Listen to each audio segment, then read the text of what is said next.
سحری کھا کر سونے کا نقصان۔ جو لوگ سحری کھا کر سو جاتے ہیں ان کے ساتھ کیا ہوتا ہے خود ہی دیکھ لیں۔ سحری اگر نہ کی تو روزہ رکھا جا سکتا ہے یا نہیں؟ بسم اللہ الرحمن الرحیم۔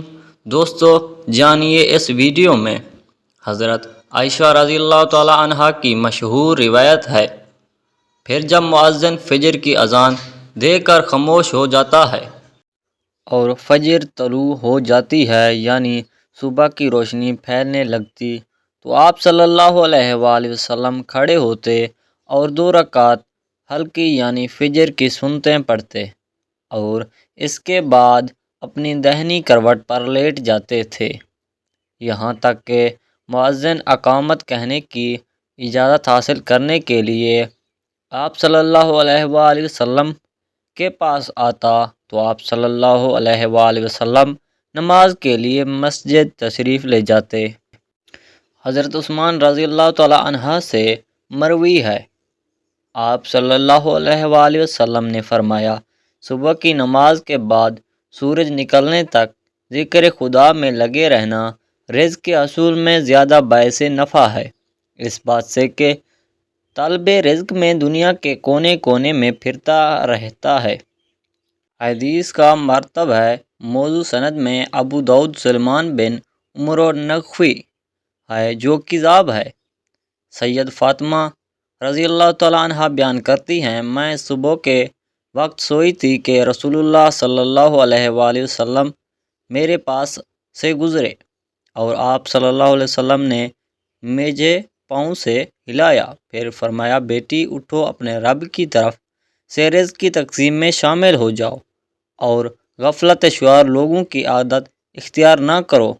اللہ تعالیٰ طلوع فجر سے طلوع آفتاب تک لوگوں کا رزق تقسیم کرتے ہیں۔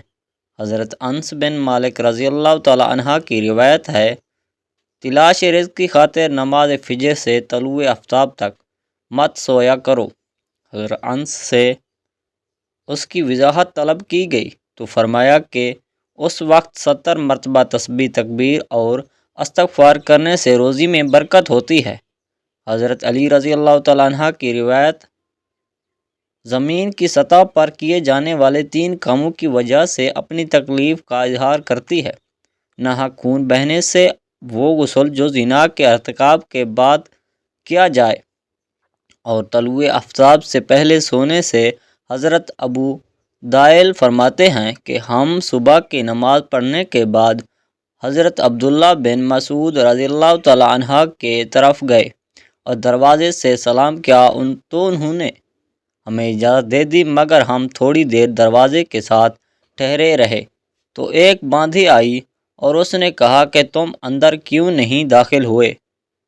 تو ہم اندر داخل ہوئے تو حضرت عبداللہ بیٹھے تسبیح پڑھ رہے تھے۔ انہوں نے فرمایا کہ تمہیں کس چیز نے اندر داخل ہونے سے روکا ہے جب کہ تمہیں اجازت دے دی گئی تھی؟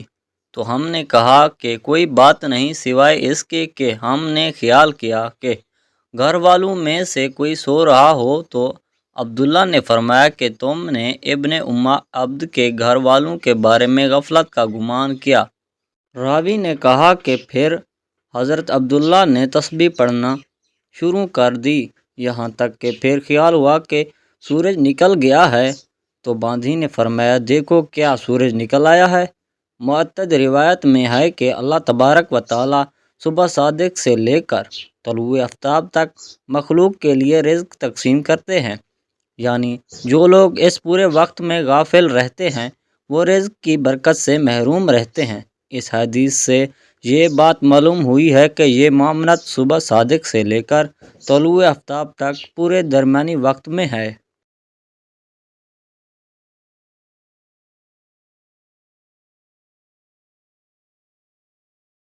اور اس وقت سونا غفلت شعار لوگوں کا رویہ ہے۔